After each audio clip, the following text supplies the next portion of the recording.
Thank you to Blackology Coffee Company for sponsoring this video. Take 10% off your next order at Blackology Coffee Company by using the link in the description, www.blackologycoffeecompany.com/Angela.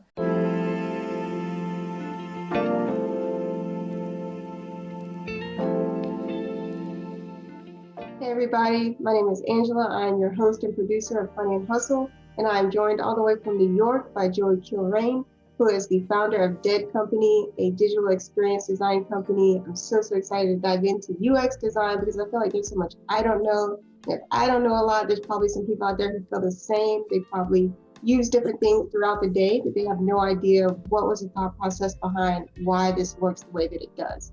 So I'm loving, Joey, thank you so much for joining me. I can't wait to hear all about how you came to found Dead Company and your experience throughout working with UX design over the years. Awesome. Thank you for that, man. Yeah, I'm excited to be a part of it. I'm looking forward to try to break this big old thing they call design down into small little molecules. So I guess we could start off with just like, what is design, right? Like in its simplest term, and me being as sarcastic as I can be, design is whatever. That's it. Design could be a spoon. It could be how you sit on a seat, how a car door opens, all that stuff. However, where design plays a critical role is when design is meant for a certain purpose. And so, for example, I'm working on an article now discussing elevator buttons and how an elevator button, like how you have to reach it. And they have a lot of these fancy elevators now where you could just use a card and that card takes you to the right floor. That's totally fine, right? I get that. There's other ones where it's a touch screen. And that's cool, like, ooh, touchscreen, touch it, whatever number you want to do and go do your thing. And then there's what you find in New York City, in the elevators where they're just simple push buttons to get things done.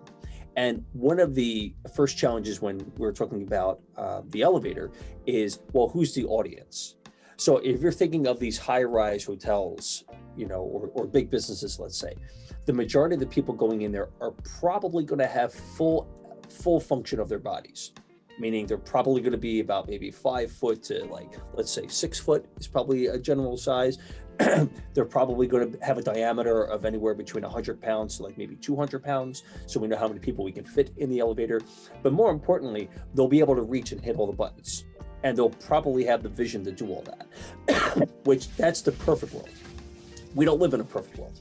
And there are 4.4% of our people in our country, not just in our country, but globally, that have vision impairments. They may not see certain colors. They may not see, they may see blurry vision and that kind of stuff. And when you think of like these buttons where everything looks very nice, if you don't look at it from the lens of someone who has vision challenges, they may not be able to push those buttons. And a lot of people feel embarrassed at times when they have like certain challenges, right? Because they may be picked on when they were younger, or just maybe a complex that they have about certain things. So as a designer, our goal is to identify who is the audience that we're talking with.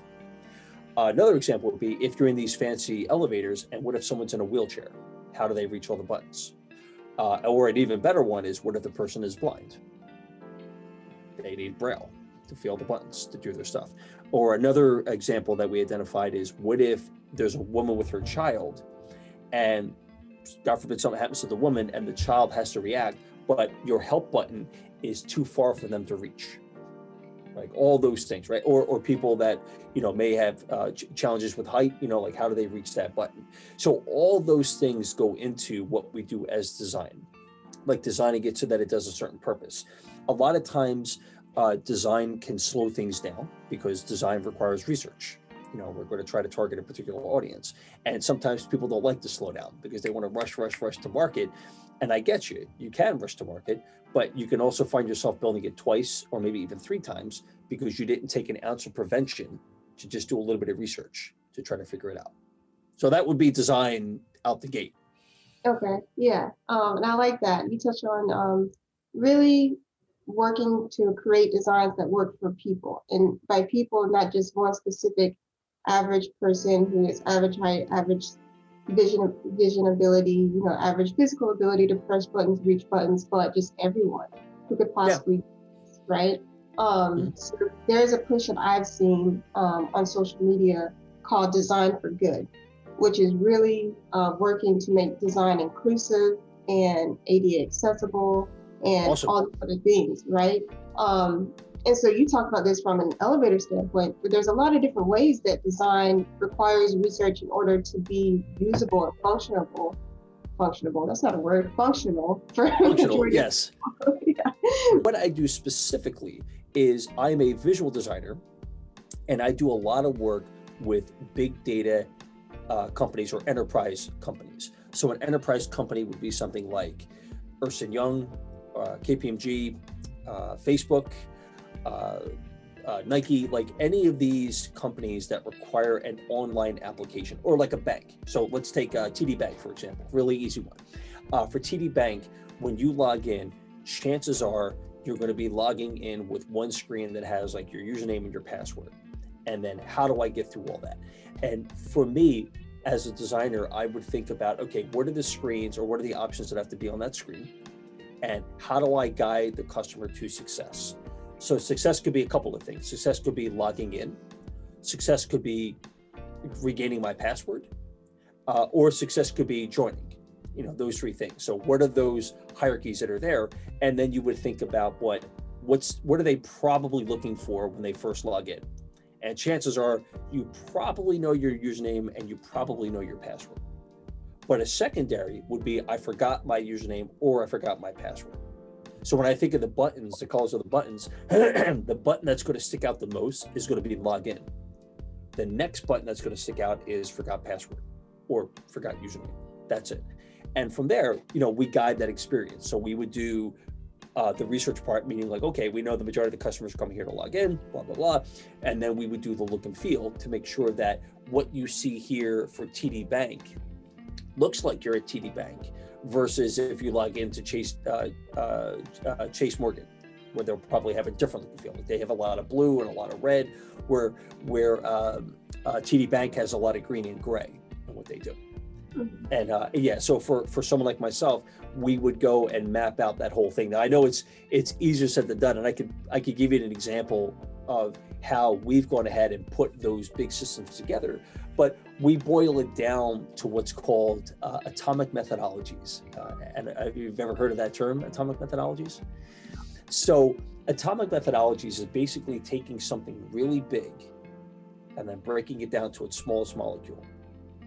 So for example, if you think of like a button, the button would just be like the container, but in that button, there is a font. That font is the molecule. Now, however big that font is going to impact your button. So if my font is tiny, I'll probably have a tiny button. But if my button or my font's bigger, I'll probably have a bigger button. We identify all that and we set that up so that when other designers or even developers have to start building the application, they know that this is the right size for that font. Whether it's this big or this big, all that stuff is mapped out. So when they put it into the system, there's only consistency. Yeah. So speaking of usability, I want to put LinkedIn on the hot seat for a second, because LinkedIn has updated their user design experience, right, a couple months ago. So switching from kind of your hard square and rectangular buttons to kind of rounded edges, a little more contrasty on your punchier blues and some light grays to mix in with the white space. So kind of adding some different layers of texture so that people who maybe are vision impaired can see a little bit clearly and designate text and buttons a little bit better. From the very little that I understand and that I read about the update, and of course I saw it and I've been using it. But LinkedIn is a little bit more I wouldn't say more complex than a bank, but people use LinkedIn for different reasons, right? There's people who use LinkedIn to find a job. There's people who use LinkedIn to grow their network. And there's people who use LinkedIn as jobs, as business owners, to find employees, find talent, and just spread the message about what their company is doing, right? So with that in mind, LinkedIn has different premium levels and things like that. And I think, to my understanding, again, because they know that so many people are using the platform for different reasons, they updated the UX experience so that people could navigate the platform a little bit better and make it a little bit more nimble, make it easier for you to interact with, posts and comments and job postings and things like that. What is your take on this new updated UX UI design that they've implemented, and how do you think that is making it more accessible, maybe from an ADA standpoint, so people who may be able to put alt text behind a photo, things like that, make things a little more user friendly for people who may be using this at all different user experience levels. People who've been on LinkedIn for a long time, to people who are now newly probably in the job market because of the pandemic and who are trying to navigate this for the first time to find a job. I would love to hear your take on that. Yeah, awesome. Well, I would say with every product that's out there, there's always something I don't like, right? Or something that annoys me, but I cannot make it just about me. I have to hear what other people have to say. So one thing as a designer, my goal in every conversation is to remove the emotion from that decision. Because let's say, you and I are working on something and then you say, I don't like the color blue. Okay, you don't like the color blue. Now, that's an emotional way of looking at it. A science way is to say, okay, that color blue, not only is it ADA compliant, but it's the same color you use in the brand. So we can change that color. However, it will not look like the brand color and it won't be ADA compliant. And that immediately usually takes the air out of the argument. Or another great one, the logo's too small. I think, dude, killing me. I've been hearing that for years. And the argument there is very simple. We can make it bigger, but it's not going to fit in the framework. So it's like saying, I want my window in my house to be bigger. I'm like, yeah, we could do it, but we're going to have to do all this work to change it. Is it that deep? And if it is, okay. But now it's going to take X amount of hours to go and do that. Or we keep it as is. And that's a very easy way of how a lot, and again, I don't think a lot of designers do this. I think a lot of them just make the change and just, complain about it the entire time that they have to go do it, versus trying to take a objective approach versus a subjective solution to what, because then at the end of the day, if it breaks, the client would say something like, well, how come you didn't tell me? And I'm like, well, I did tell you. But like, no, you got to tell them. You got to put the science to it to let them know, this is the way to go at it. But getting back to LinkedIn, I would say for me, LinkedIn became an absolute necessity when COVID hit. Absolutely. I found that, like for me, the way I operate is I'm always looking to see how can I help someone. And I thought of my colleagues that are out there, and a lot of them got laid off. And I think, these guys are like, I've known them for like 15, 20 years. They're amazing at what they do. So what can I do as a designer to help them? And believe it or not, I was able to like collaborate with these cats and build other stuff and have them help me do things. But it was all through LinkedIn. Now, I use LinkedIn on the premium level, and I use it for either finding opportunities or just staying in touch with people. Kind of like Facebook, but I don't go to LinkedIn to curse. I use LinkedIn for like, finding opportunity. I don't go up there to rant or none of that stuff. I use Facebook for that. And even that I've cut back on because it's just pointless. However, LinkedIn, where I find the biggest challenge with it is when you get into Sales Navigator and how the two of those things are absolutely separate. I'm thinking, bro, there is no connection between the two of these things. It's like you have a twin and you separated the twin and the twins can't talk to each other. It's like they have no idea that they're, they came from the womb at the same time. And I find that to be the biggest challenge with LinkedIn, with Sales Navigator. Now, another things that go on with LinkedIn is, have you ever tried publishing an article in draft mode and then going and finding it? No. That whole thing. So I have not been able to figure out, with the exception that if I want to make publish an article, but I've already done it as a draft, I have to click on create an article, then go into the upper left corner and click on publish and go look at where the article is and then get it from there, versus going to my LinkedIn homepage and say, oh, here's all my articles. Let me go edit the article I just wrote. It's such a, bass-ackwards approach to trying to get to that page. But as far as the other things to LinkedIn, the events and all that, your feed and all that, I don't think it's any different than Facebook. You can filter it to your liking, you can unfollow people, so I haven't seen anything there that makes me say, how would you make it better? Because I think that's up to the customer to do it. But as far as like legibility and all that goes, I haven't seen anything on there that makes it difficult for me. And I say that meaning like, because I'm always looking at how other people have to interpret stuff. So I don't know, but is there anything that you saw in particular that you didn't like? Oh yeah. So I'm very Awesome. sorry. No, cool. I love this stuff. I'm not like a UX UI designer, but there are some things that I just feel like are should be common sense, or should be Okay, when let's somebody hear it. says, "Oh, I'm going to update this." This should Hmm. be a part of an update. You know what I mean? Hmm. At bare minimum, you should be getting to where other things are in terms of the, features that they offer. There's no native scheduling on LinkedIn. None, like at all. Have you noticed that? Native. Like, So break that down for me. so, like, let's say I want to create a post sharing this podcast episode. When I start writing the draft, either I get to publish it right then or I have to leave it. So I can't like just schedule it, like write it, schedule it for next Monday to post. I have to go through Hootsuite, right? Or just like post it right then. I think that So is ridiculous. yeah, that's awesome. And so it's funny because it's very similar to the article post, the article situation that you mentioned. So I don't do a lot of, I mean, I do posts, but mostly it's article stuff that I write and put up there. But yeah, that's terrible. Like, why not? That's not a huge feature ad right there. It's not like you're reinventing the wheel. No. And it's like, I don't know, just in my mind, I'm just like, if you know that you have an increased need of people using this platform, whether that's people who are looking to hire, who maybe are scheduling, they know they're going to make this job posting available this day, this time, and they want to make a post or accompany the fact that, hey, my company is hiring, hey, come work with me, blah, blah, blah. But Mm. they have to physically be on the platform. Let's talk about people who, from an employer or hiring standpoint, like they're busy. They're busy right now. HR people are busy right now. You know what I Hmm. mean? Trying to Hmm. make sure that they are, meeting the needs of employees, meeting the needs of new hires, making sure that people who maybe were let go recently still have access to benefits or their severance package, Hmm. whatever the case may be. People are busy, myself included. Like, I don't want to be on social media all the time. I want social media to work for me.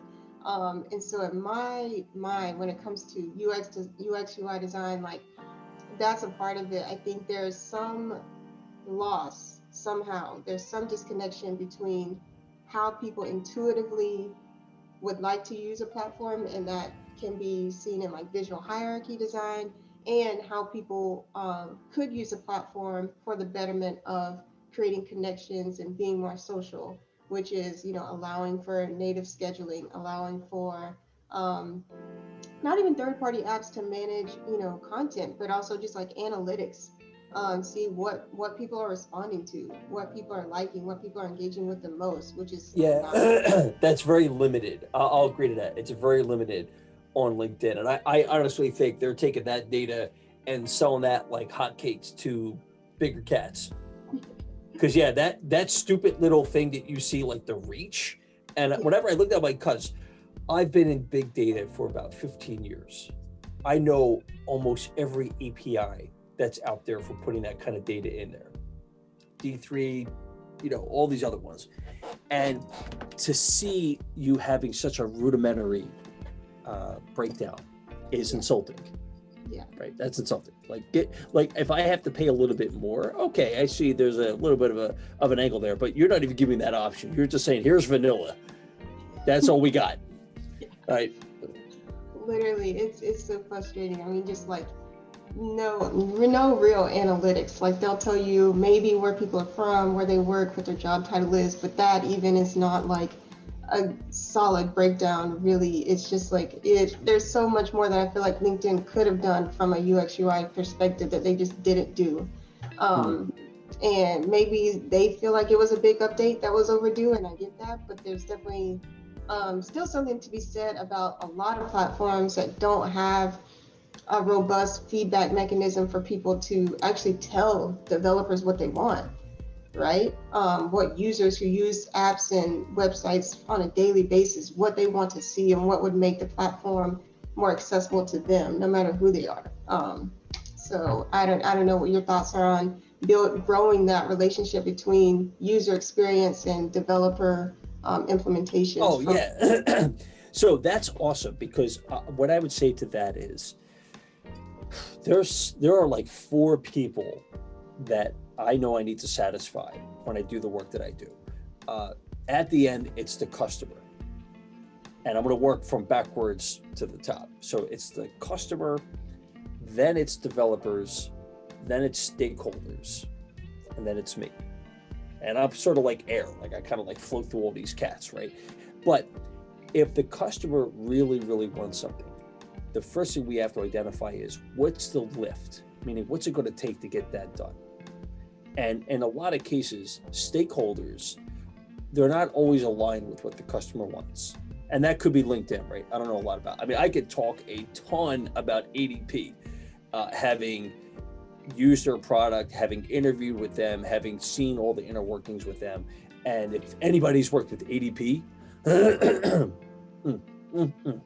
what a challenge try to do that, man.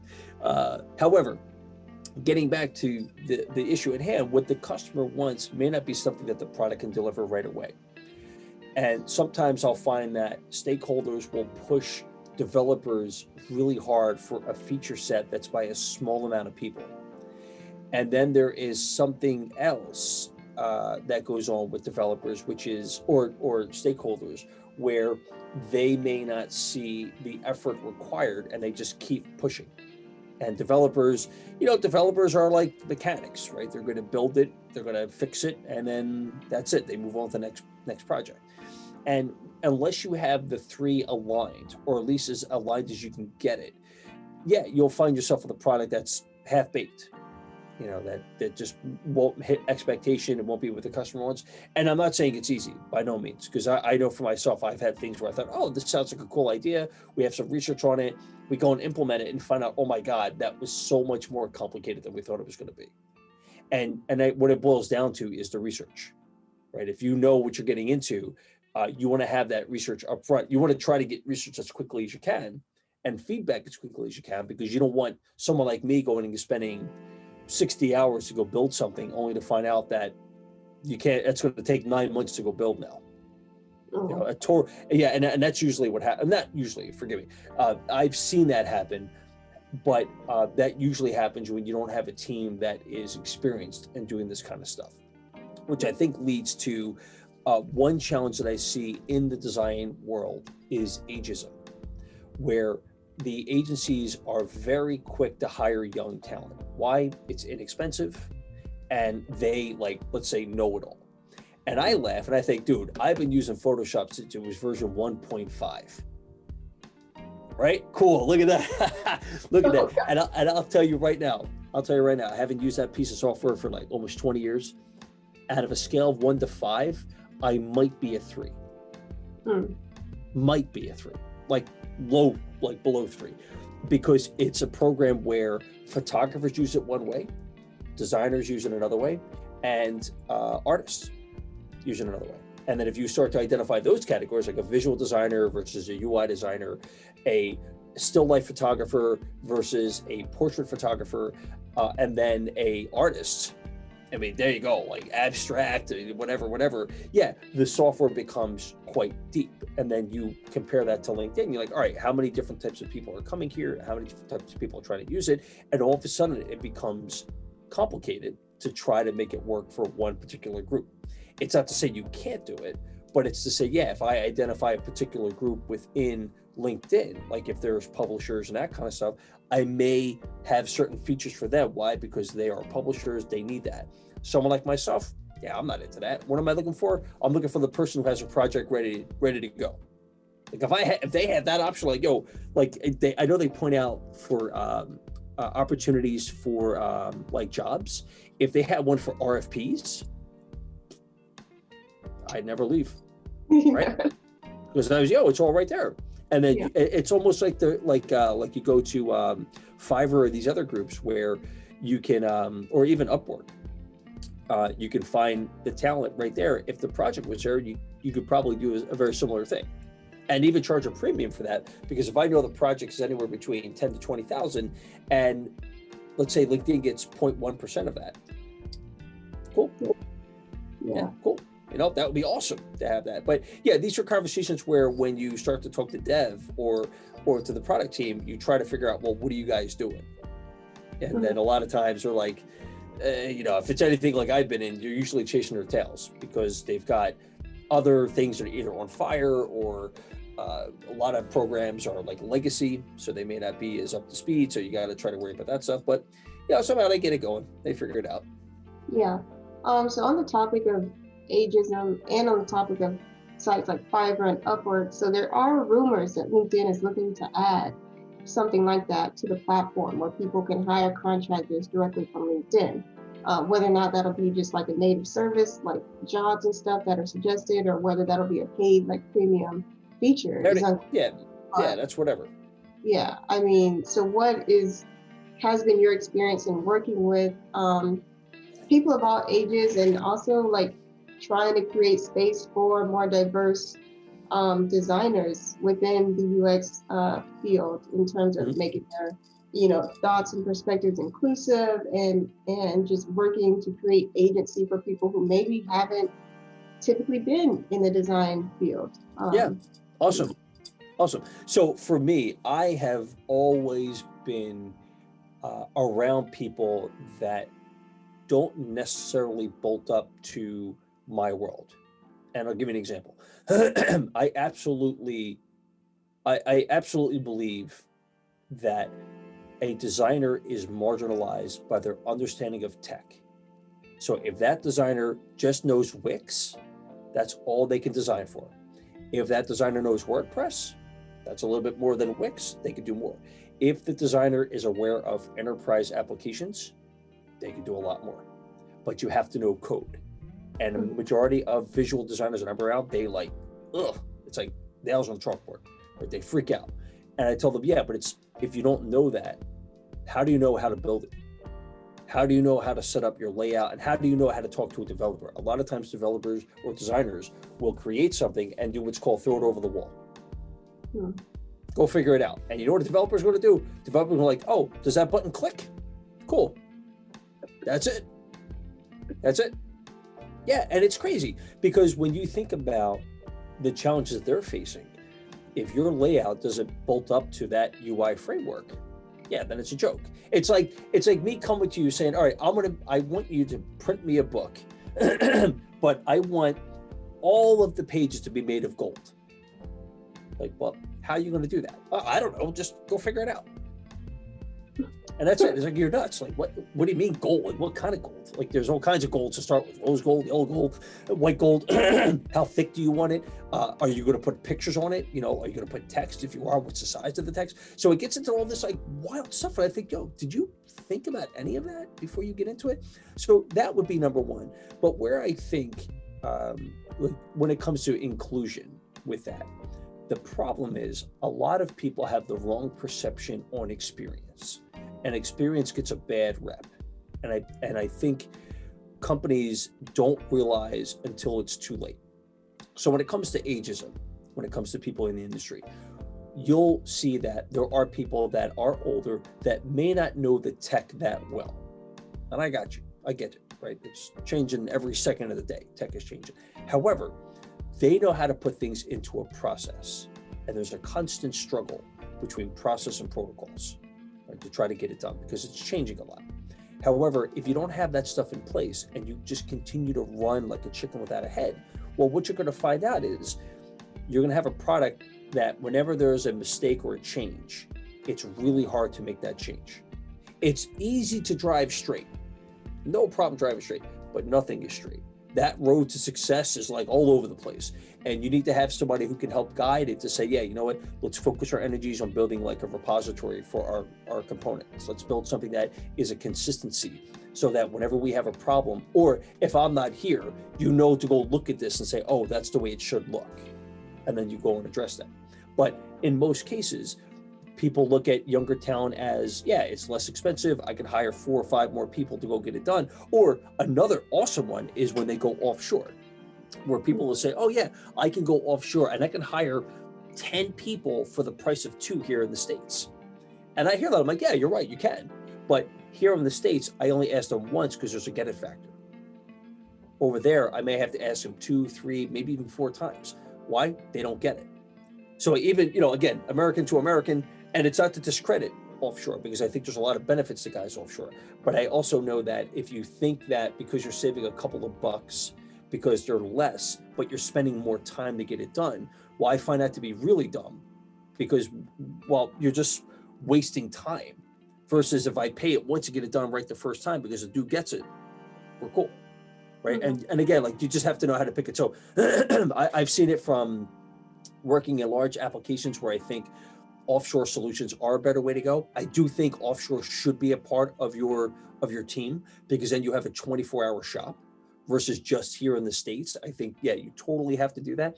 But yeah, you have to know when you're building these teams from an experience, like a management experience, I know that, yeah, I know what to trust these guys to go do, and I know what I need these guys to go do to get that together. Yeah, yeah, and I appreciate you breaking that down.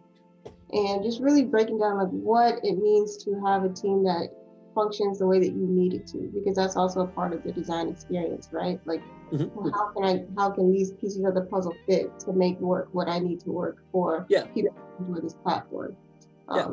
Yeah. But that also gets into with designers that are non-technical. So I lightly touched on that earlier.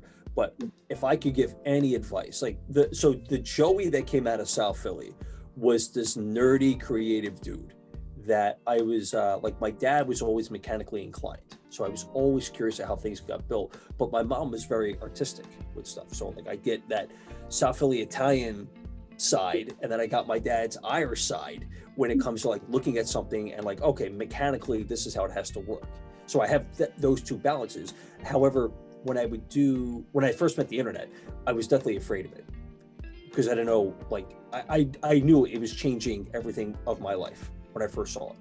And what I started doing was copying and pasting code, and I had no idea what I was doing. And I learned code that way, the hardest way possible. No one to give me any advice. And I seriously felt like I was cutting off my fingers every time I was trying to write code, and like you write it again, like what does TD mean versus TR, and what's table, and I don't know any of this stuff. So anyway, you learn everything the hard way. But I bring this up because then knowing how it's built, when I do my design work, I know at a minimum this could be done. So I don't have to give something to the developers like I don't get it. Like, oh, you don't get it, cool, let me help you break it down, right? As a matter of fact, have you ever read the book Fountainhead? No. Okay, so Fountainhead, despite the author Ayn Rand and a lot of her terrible views, the book Fountainhead is awesome because it talks about an architect who, his name is Howard Rourke, and he started off as like a layman doing the actual work, and then as his career progressed, he got more into the architectural part, but he knows how everything goes together. And I think that's a challenge that our younger community needs to learn about, because it's far too often that they'll grab a template or they'll grab something already done and use it, but have no idea how it works. So inevitably something's going to break. And then when it breaks, it's like, well, how do you fix it? And like, I don't know. And what they do, they'll throw it out, put another one in. Oh, that one broke. Okay, throw that out, put another one in. And they'll keep doing that until they finally get something to work. And I think, well, you got it, but if you learned why it broke in the first place, you wouldn't have that problem. And that unfortunately takes time, and that's where experience comes in. And I think, yeah, this is where a lot of guys will just run and grab the latest trend, latest template. Hey, this is awesome. But then in 6 months, you're changing it. And, there's no substance to it. And while it might be good for the short-term gain, it's absolutely awful for long-term, because then you really don't know. You're beholden to the tech that's out there. And yeah, you don't know what to do after that. Yeah. I mean, thank you for breaking that down. Getting into non-technical and technical founders and coders and developers, that's just like, I don't know, something I'm still getting used to learning about and hearing about, because I mean, like, people's probably only example of a combination of a technical and non-technical founder is like Steve Jobs from Apple, and the guy that was the actual like Steve Wozniak. Wozniak, yeah. So it's like, okay, like that's people's only perception of how a technical and non-technical founder can work together. But that's not the only example, right? I mean, there's definitely different ways where that puzzle piece can fit together. And some of it too is not to say that people who are non-technical founders don't know some level of the technical side of things, right? So it's also important to have a partnership where people know realistically what can be done within a certain time frame and what can be done with the available.